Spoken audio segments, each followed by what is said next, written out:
Tonight about the need for us to lower the temperature in our politics. And to remember, while we may disagree, we are not enemies. We're neighbors, we're friends, co-workers, citizens, and most importantly, we're our fellow Americans. We must stand together. Yesterday's shooting at Donald Trump's rally in Pennsylvania calls on all of us to take a step back, take stock of where we are, how we go forward from here. Thankfully, former Trump is not seriously injured. I spoke with him last night. I'm grateful. He's doing well, and Jill and I keep him and his family in our prayers. We also extend our deepest condolences to the family of the victims who was killed. Corey was a husband, a father, a volunteer firefighter, a hero, sheltering his family from those bullets. We should all hold his family and all those injured in our prayers. Earlier today, I spoke about an ongoing investigation. We do not know the motive of the shooter yet. We don't know his opinions or affiliations.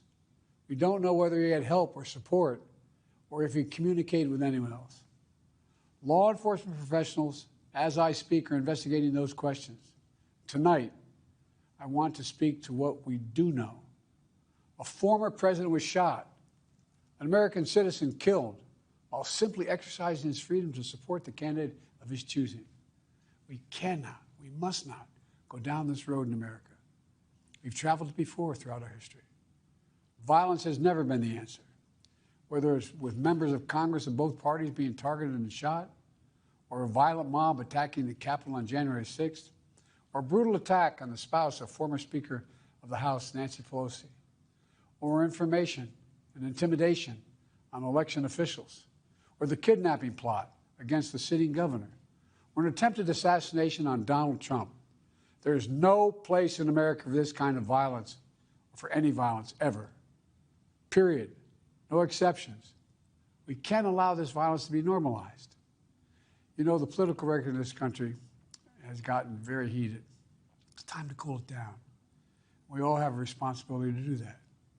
Yes, we have deeply felt strong disagreements. The stakes in this election are enormously high. I've said it many times that the choice in this election we make in this election is going to shape the future of America and the world for decades to come. I believe that with all my soul.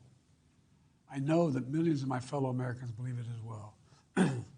And some have a different view as to the direction our country should take. Disagreement is inevitable in American democracy. It's part of human nature. But politics must never be a literal battlefield, and God forbid, a killing field. I believe politics ought to be an arena for peaceful debate, to pursue justice, to make decisions guided by the Declaration